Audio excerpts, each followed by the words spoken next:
my calculations are correct, when this baby hits 88 miles per hour, you're gonna see some serious shit. They're here.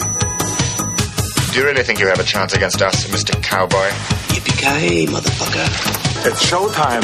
Right, welcome everybody to another episode of the VHS Strikes Back. I am one of your hosts, Chris Phelps, and my co-host and very good friend is Mr. Dave Horrocks. Hey there, Chris, and hello to our listeners out there. Welcome to the VHS Strikes Back, the show where we dust off the old video player and go on a nostalgic journey to look at the good and the bad movies of yesteryear. Now, Chris, what are we going to review this week? Well, Dave, you know full well what we're going to review this week. After I put us through Manhattan Chase, starring the legend Mr. Avedon and Cynthia Rothrock, you thought, I'm going to get him back. And you picked the 1980s Star Wars cosplay movie. That's all I'm going to say. It's a 1980 movie by Roger Corman. It's called Battle Beyond the Stars. Now, Dave, hit me with it. Come on, hit me with it. I used to love this movie. So I don't quite remember ever seeing it for the first time. I think it's just one of those that at some point, you know, my dad had rented out at the video store, got a copy of it, and then I just watched it over and over again. When I was younger, you know, it was always Star Wars, but this came out a little bit later, so I just remember alternating. I'd still go back to A New Hope. We've discussed before, I didn't see Empire Strikes Back for years, but yeah, this one was good. And it was never, you know, Star Wars to me. But I loved it. I loved the kind of all the different characters and everything, all these different aliens. You've got fucking Hannibal in there, you know, as the Space Cowboy. And yeah, I have to say though, Chris, watching it as an adult, there were a couple of things that struck me even more than they did as a kid that I didn't notice as a kid. But yeah, no, I really used to love this. But it kind of, even in my memory, I knew going back that this Roger Corman movie was going to be pretty terrible. So when you rolled out the Avedon last week, I thought, right, I've had this one in the locker for a little while. It's time.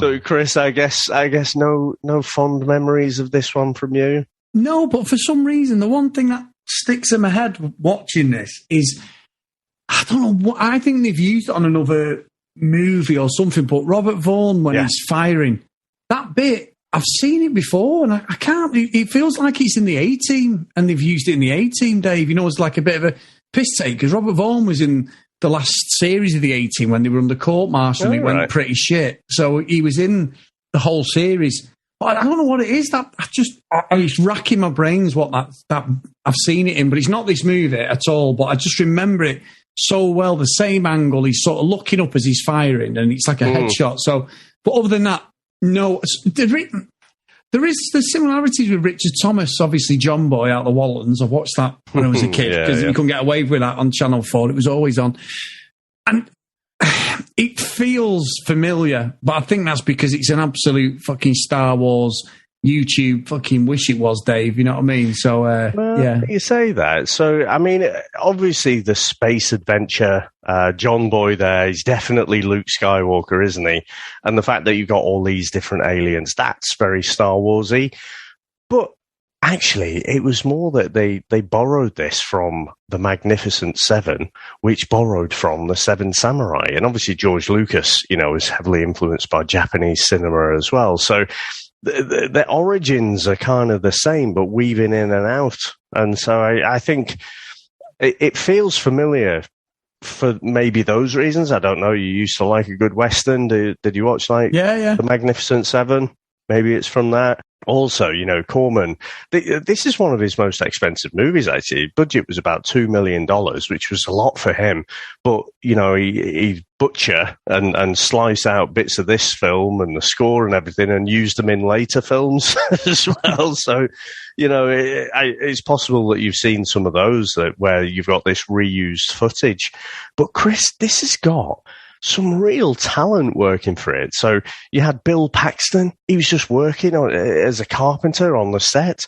You had James Horner, who's done things like James Cameron's Titanic. He did the score for that. He did Star Trek II, Wrath of Khan. He did Search for Spock as well. Aliens, Field of Dreams, A Beautiful Mind, and the 2012 Andrew Garfield movie, Chris, Amazing Spider-Man. So James Horner worked on the score for this movie. But also, I sort of mentioned him there, James Cameron worked on this as well. That's the one thing I read, Dave, which I've only just read, that he got a lot of praise for his special effects work, didn't he? Yeah. And so, he did this. And then obviously, I think the next biggest thing you went on to was Terminator, wasn't it? In 1984. So, he properly cut his teeth on this. And despite the fact it is obviously low budget, I don't think it looks too bad. But we'll get into that, shall we? Yeah, we'll get into that, Dave. We'll get into that. Well, should we get into our trailer? Let's go.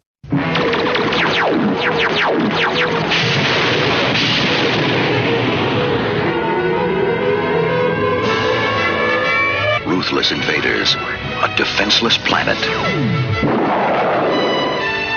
Battle beyond the stars.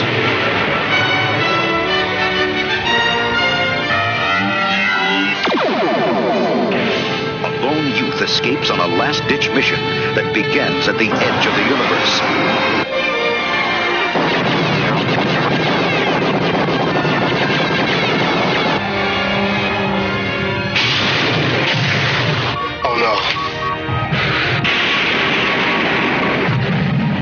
The story of a boy who finds more than he expected.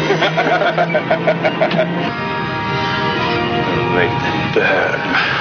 And all he can handle. Does your species have kissing? Oh, yes. We have that. Try one. That's a hot dog.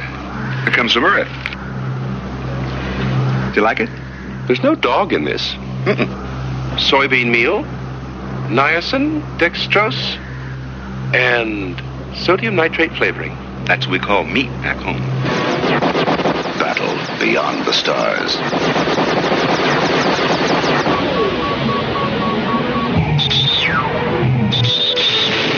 Starring Richard Thomas, George Peppard, Robert Vaughn, John Saxon,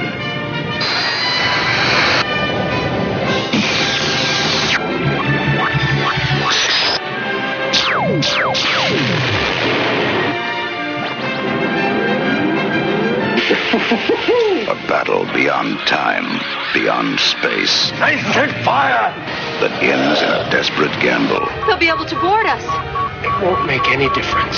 Get that hatch open!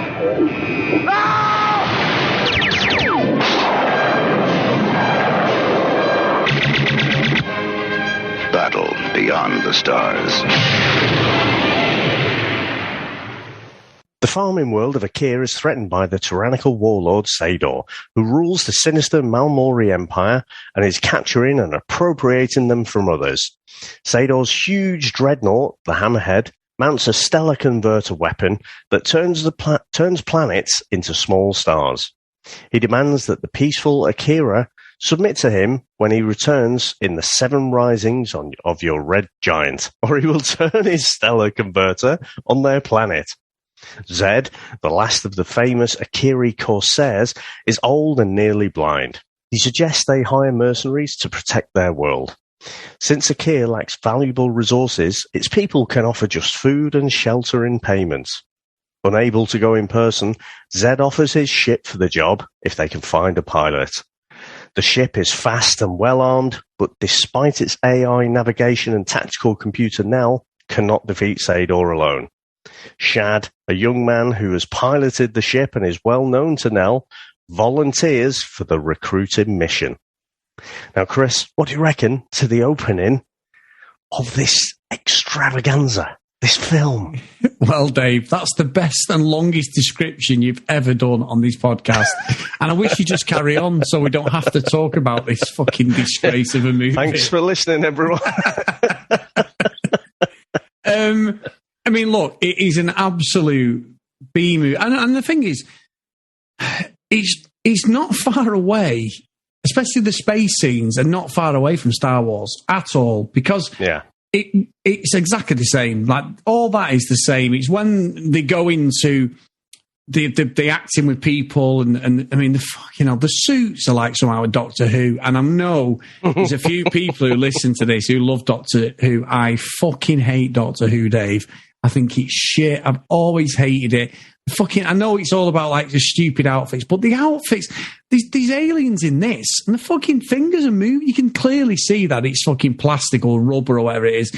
Dave, I did not have a lot of fun with this. An hour and 40. I mean, Shad, Richard Thomas, John Boy, he gets in the ship within 5 minutes of the start of the movie. So I'm thinking, oh, great, this is going to be an hour and 20, an hour and 25. No, an hour and 42 minutes this is, Dave. We've got at least 20 minutes of fluff. He literally says to like these guys, like this Zed, he goes, I can fly it. You can't fly it? I can. Okay, next minute he's flying it. I used to bullseye T. Yeah. One platoon, T-16 back home. Yeah. That famous story over and over. So he is Luke Skywalker. Obviously, there is some random guy who, for some reason, just keeps going, doing the Darth Vader breathing, even though he's a good guy. There's some weird guy who's like trussed up in my thing, but it's just garbage, Dave. And I will say, George Peppard, who obviously I love as Hannibal Smith, I know he's an absolute cock in real life, or he was, God rest his soul, like absolute cock in real life. I remember reading the stories about him and Mr. T hated each other. Oh, really? Oh, yeah. Mr. T chinned him a couple of times on the set of the A-Team, Dave, because he didn't see him as an actor. Like, he used to get Dirk Benedict's, obviously, face man, and Dwight Schultz to talk to Mr. T. He wouldn't speak to him direct. He'd sit next to him, but he'd say to them, can you ask him, is he ready to do his lines yet and all this? So there was a reunion of the A-Team with that Justin Lee Collins a few years ago, and he mentioned about how awkward George Peppard was because he was jealous of Mr. T's fame because he was like a renowned actor, and Mr. T was a strong man who got, and a bodyguard who got plucked out of the sky by Sylvester Stallone, and that just elevated his whole career, you know. So he was a bodyguard for movie stars as well, but that was the Rocky 3 was his big breakthrough in 81, so 82. So Clubber Lang, without a doubt. And I loved the A-Team. I've got I think I've got the first 3 series still on DVD and some of the specials. I loved the A-Team as a kid. It was like Saturday night after catchphrase. It was the A-Team. I loved it. I had the machine guns and everything. I love it. All the figures and that. And he said he was just an arse. So, but when in this, he's just Hannibal Smith.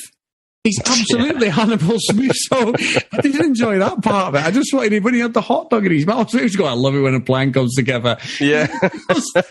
He's absolutely auditioning for the A-Team at this point, Dave. Whether he knew, I don't know. But he definitely got the part of, John Hannibal Smith because of this, without a doubt. It was a classic. I kept just expecting Faceman to pop up or something, trying to chat up some girl somewhere, Dave. So, yeah, the similarities. And Richard Thomas isn't a bad actor, really. And obviously John Saxon, from the old Enter the Dragon, Nightmare on Elm Street. Nightmare on Elm Street, he's the dad in that, which come after this. But, yeah, it feels familiar because it's a sci-fi movie, but by God, did I hate every minute watching this thing.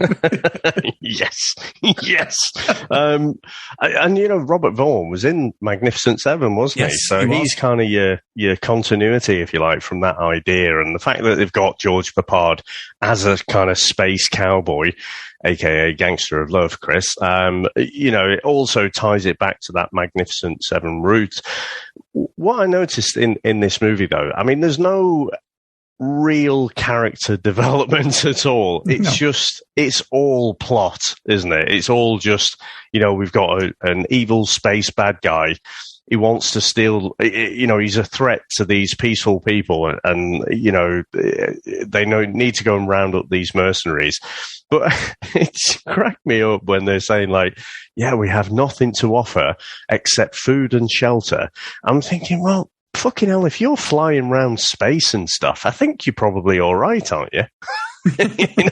Food and shelter. Oh yeah, that sounds great. I'll go and risk my life for that then. It just took me out of it a bit there. I thought, well, surely there must be something that they can offer. But, again, if it's a Western, you could buy into that, couldn't you? But not for people who have their own spaceships and, you'd be able to sleep on there. But the first thing, I think the thing that was very Doctor Who is you've got this Nanelia, the one who says to John Boy or Shad, a bit later, it's like, do you have this thing called kissing? Which makes me think of something like Star Trek with Captain Kirk or something. And, she's making all of these sophisticated robots. And then her dad is like, fucking head is stuck on a Dalek or something, isn't it? Yeah, it's like he's breathing. You could have done something for him as well, surely.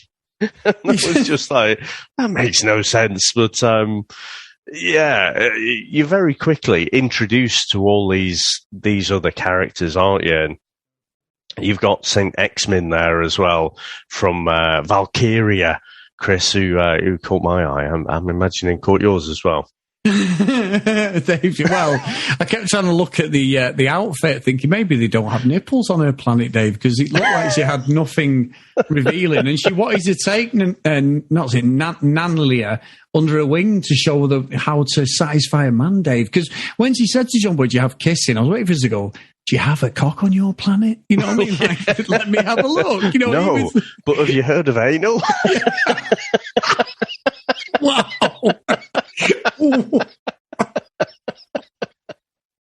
Sorry, it's usually you lowering the tone. I thought I'd have a go this week. That's the most shocking fucking one I've heard you ever say. I've seen that.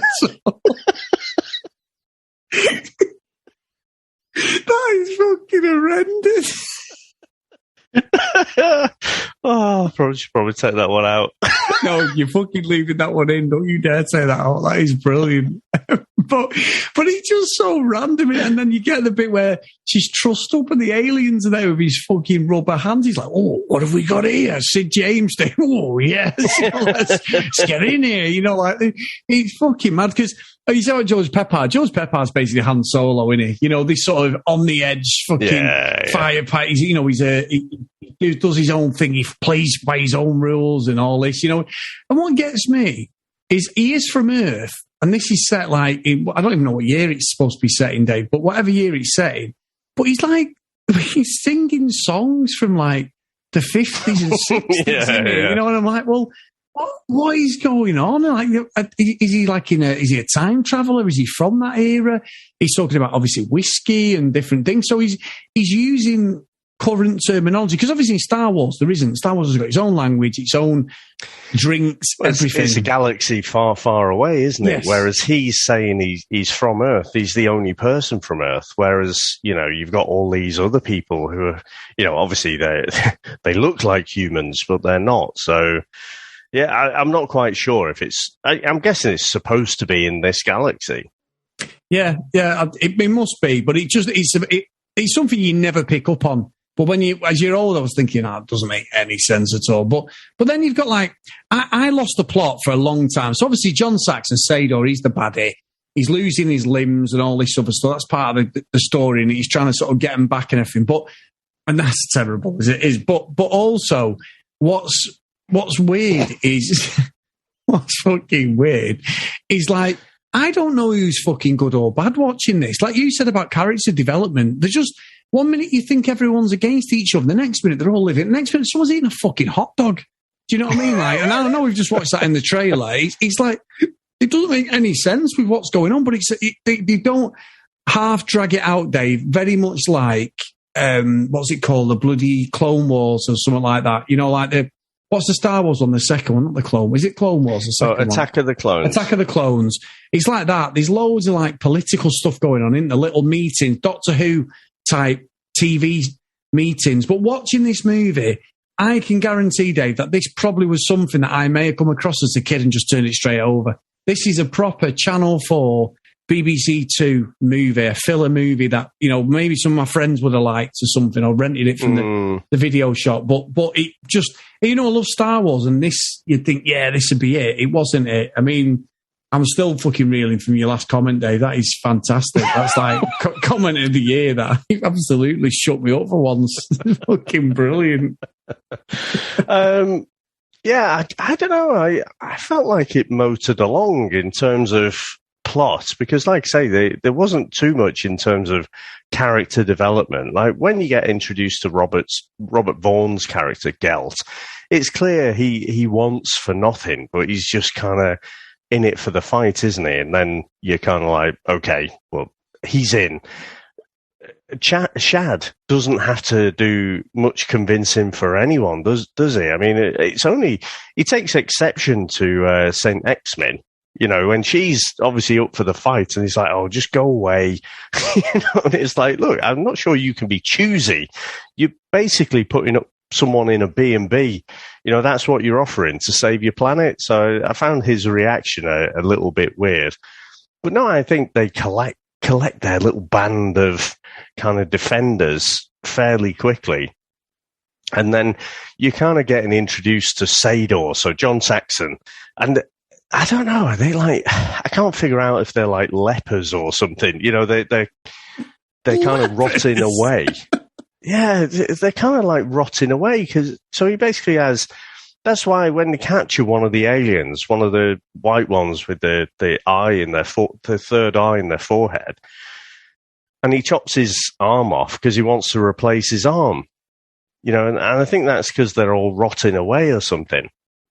But then obviously they're all psychically connected, so they can still control the arm even though, you know, it's cut off.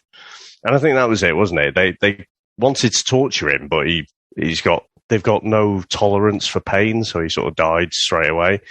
But then they take over him and then, you know, go to commit suicide, I guess, or kill Sador. And then, you know, they have to chop his arm off again, and then so he goes the rest of the movie without the arm. I thought there's some nice little ideas in this, and I thought that you mentioned about the hot dog, you know, where one of them eats it and then all of them are chewing at the same time. For me, there's some neat little ideas in there. And you know, we heard it in the trailer, didn't we, where it's basically a piss take out of what hot dog is. And, you know, because he's broken down the chemical composition of what's in this hot dog, and there's nothing actually meaty about it. And it rattles off all these ingredients, and the cowboy's like, yeah, back home, that's what we call meat. I thought there was some good little bits in it. And you know what? I don't think this aged as badly as I thought it would. You know, again, just looking at the budget, looking at the fact it's exploitation, isn't it? It's jumping on the bandwagon of Star Wars. It's hoping people, you know, go to watch it who've loved Star Wars and think, right, I'll go and watch this. It's got something similar. And the laser effects and sound effects and everything are very Star Wars. But I have to say, the models, which, you know, James Cameron can take a lot of credit for, sort of gave me a little bit of a Red Dwarf feel. Yes, that's a good, yeah, you know what? That's a very good point. And you know what, Dave, you know, you're right about the footage. I love this, and you've probably read it, but I love the fact that Roger Corman's like, you know what, we're onto something with this movie. So, Dave, you know how many times have you used most of the spaceship things? He used it in at least 6 of his movies, Dave. The same scenes out of this, and got absolutely lambasted. It became almost a bit of a joke. And I think in Bachelor Party, they said they used the footage at the end as well, like a fight scene thing. So it's obviously something that is used in like as a piss take now, but he actually reused it. The Fantastic Four, Dave, as well.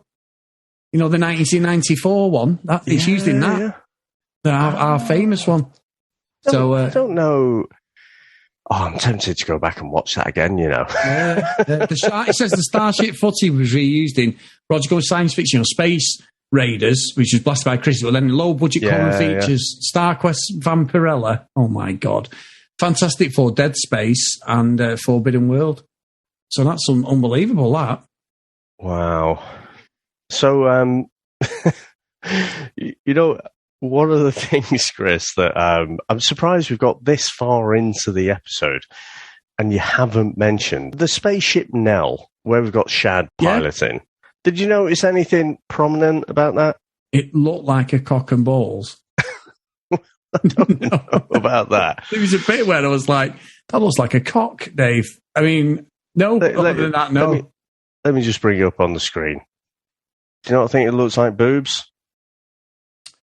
Nice. Yeah, well, there was a shot. It doesn't actually look like boobs, Dave. The one from the front looks like a fucking ovary and a womb as well. Oh, my God. We've had anal, womb, boobs, in this episode. He does actually. You're right. Look at that. Yeah. Unbelievable, isn't it? So the spaceship's got boobs. Yeah. I'm not pulling one off to Cameron's that, Dave. influence, but I saw it came up on the screen. Like, what the fuck? Yeah, no, I'm not. I'm definitely not throwing one out for that, Dave. Anyway. No, but again, I like the fact that they had these different spaceship designs. You know, the Sador's ship was like the hammerhead. You know, I think of all the ship designs, that one looked the most Star Wars, I think. You know, they kind of looked like the very start of A New Hope, you know, Princess Leia's ship that is attacked by the Star Destroyer. I thought it looked quite like that. But, you know, again, it had that, going back to that Magnificent Seven kind of feel. I like the fact that once you get through the middle part and you're learning more about, you know, the interactions between this motley crew that you know, he's amassed and everything, and they're all kind of meeting each other and getting on and whatever.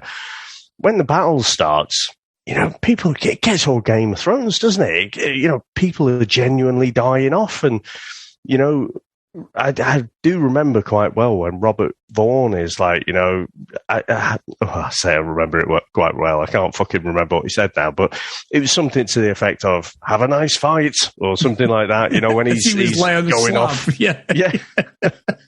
Well, you think he's died at that point. You know, you think he's been blown up, but then he somehow reappears on the slab, and you know, it looks like he's lightly burned, but obviously he's got fatal wounds and everything. So I like the fact that, you know, they're all decimated. It's not the happy ending. It's not the glorious war, and they defeat Sador and his cronies and everything. So I quite like that. It felt like it had real stakes, Chris.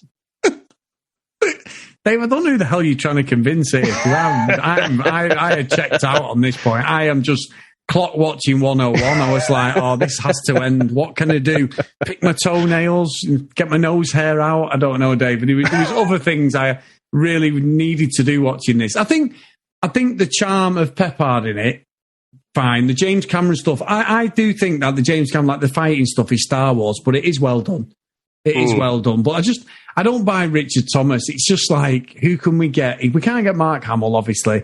We need someone. He was a nobody until he did Star Wars. Who can we get? Let's get a fucking TV actor who's best known for telling everyone good night, John Boy, and being a fucking a martyr to the cause of the Waltons, going around, you know, helping. He used to watch going around helping people because the cat stuck up a tree, or, you know, solving problems in the town. John Boy was like the moral compass. It always reminded me later on of Beverly Hills 90210, Jason Priestley's character, that sort of goody two-shoes guy he's always there to help everyone, no matter, even if he's having a bad day, John Boy will be there, Dave. So I didn't buy any of this, and some of his dialogue, fucking hell, it's terrible. He says stuff, and it's like he's waiting for the big clap in the audience. It's just like, this is rubbish. His delivery on some of the things, I'm more interested in Robert Vaughn and George Peppard's characters, without a doubt. You know, he is rubbish in this, Richard Thomas, if I'm being honest, Dave. He's just playing it by numbers, and his delivery on some of the things that should have gripped the audience in a minute, it's just terrible. Really bad. To be honest, I just wanted it to turn into a fucking porno, because when she was like, "Do we kiss?" I was like, "Oh, here we go. Let's at least fucking give me an excuse." Especially with some of that Valkyrian. Some of the outfits she was wearing. I mean, Jesus Christ. Excellent. When the ship's shaking around and stuff, it's like... I thought it was a video of TikTok, Dave, allegedly. I like how the seriousness of your voice changed there. It was like, oh, yeah, I remember that. I remember that well. I remember it well. Full HD. It had a few good bits, Dave, but yeah, I literally got my fucking microscope out looking for nipple erections, Dave. It was that outfit. Fucking hell. But that's about the only positive I can say about this, because I do think that the way it all sort of comes to a conclusion, I was just like, oh my God, this can't get any worse, can it? Please. It's not the worst thing I've ever seen. I'm not going to say that. I'm not. But you've done me here completely, because it is that sci-fi stuff, which is a fine fucking line. It is a Star Wars ripoff, so I should enjoy it. And it felt very familiar, but I just didn't. And I was thinking, that's fine. That's fine. It'll be my pick again in a few weeks. Don't you worry about that, Dave. Yeah, but it's been worth it, totally. So, Chris, would you like to get into our final review? Let's go, Dave.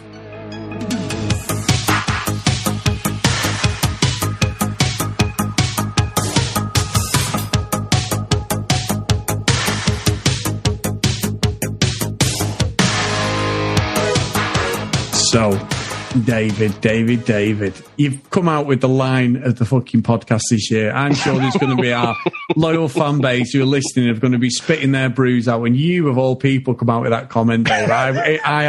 I'll be listening to this when this one goes out, pissing myself laughing that you've done that. And I'm sure you'll be laughing because you're editing this one, so you're going to be pissing yourself laughing. That was a classic. So funny. But that's about the only positive I'm going to say, Dave. George Peppard, Hannibal Smith, Robert Vaughn's okay. That's about it. And I've been thinking, where the hell am I going to put it? It's Star Wars, Doctor Who nonsense. As I say, more Doctor Who than Star Wars. Hate Doctor Who with a fucking passion. So I am going to put it, Dave. It's got to go to Alderaan. I can't do it, Dave. Top tier of Alderaan, nearly in Elm Street. It's fucking wank. Wank shit on toast all together, Dave. Like you've had a fucking curry. You don't know whether to come or to shit yourself, Dave. So there you go. So it's fucking rubbish. So all day long. What about yourself? Well, first of all, I am so happy. Because sometimes you just shoot for it and, you get the outcome that you wanted. So, yeah, this was revenge for Manhattan fucking Chase. Although I still haven't quite cracked the code, because it was more similar to Star Wars than I remembered. And as I was watching it, I was thinking, shit, he might actually like this. But fortunately, you didn't. So, but for me, I actually thought it stood up a little bit better than I thought it was going to. And when you see some of the talent that was working on it behind the scenes, and the fact that it is a slightly higher budget than is usual for Roger Corman, that it all sort of makes sense. I think, it's not a great movie at all, and it is quite poor, but I do think it is quite fun as well. So, yeah, I'm glad I went back and watched this one, and I'm glad that it held up in, equivalent in my memory. So it's not a great movie by any stretch, but again, for me, it was entertaining. So I'm going to put it right in the middle. I'm going to put it in Hill Valley, and I can say, it is on there on YouTube along with all the great movies. So if anyone wants to watch it, go ahead and watch it. And it just is a lot of fun for me. You, yeah. Anyway, for me.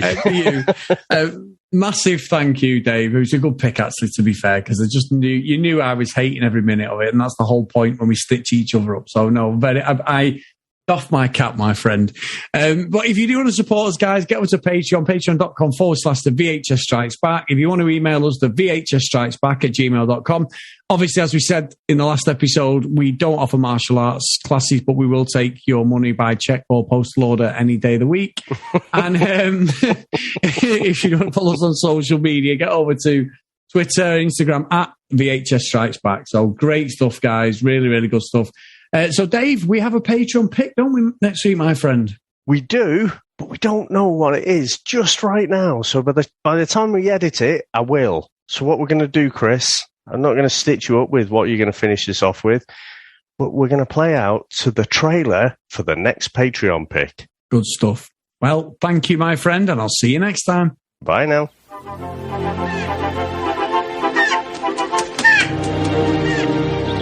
Jennings family has just moved to the small town of Canaima. Oh, Ross, smell that air. Oh, God. In search of a simpler life. Want a blue of a bullfrog? Okay. It's the perfect place. Goodbye crime, goodbye grime. Except for one pesky little problem. Come with me and look at the web. The web? I have a terrible fear of spiders. Come on, we live in the country now. It's time to work through this irrational, paralyzing terror. It's not irrational. Hollywood Pictures and Amblin Entertainment present Jeff Daniels. Honey, we're in the living room. We need you to kill a spider. And John Goodman. Dover McClintock, Infestation Management. Ooh, I thought it's just a spider. Would anybody object if I tore this floor out? I would. False alarm, then lead on. There's no spider here. Every so often in a little town somewhere, there is a health scare. There's a rumor going around that some kind of spider might have killed Sam Metcalf. Doubtful. Spiders make convenient culprits. There's no spider here. I think one of your Venezuelan spiders hitched a ride here. There may be some spiders around here that are very dangerous. Dad, chill out. Just run. They spread out from a central nest in a web-like pattern and dominate the entire area. When that happens, this town is dead. Better uncork my private stock. Rock and roll!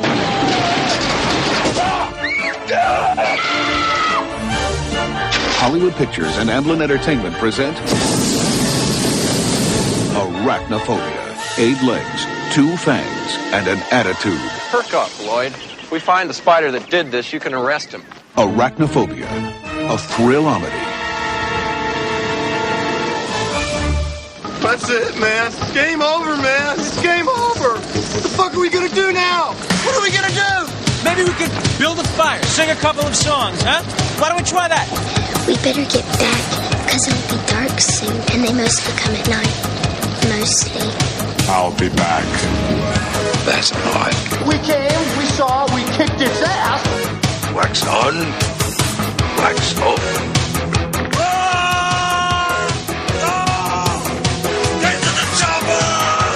One ring to go. All right. Ding, ding. Bust you up. Go for it. Well, here we go. Ain't so bad. Ain't so bad. Ain't so bad. Come on, ain't so bad. Ain't nothing. Come on, you must be crazy or something. I'm crazy. You just a stupid. Yeah, maybe you crazy. I ain't breathing heavy. He's a fool. He's stupid. I see you in 6 months.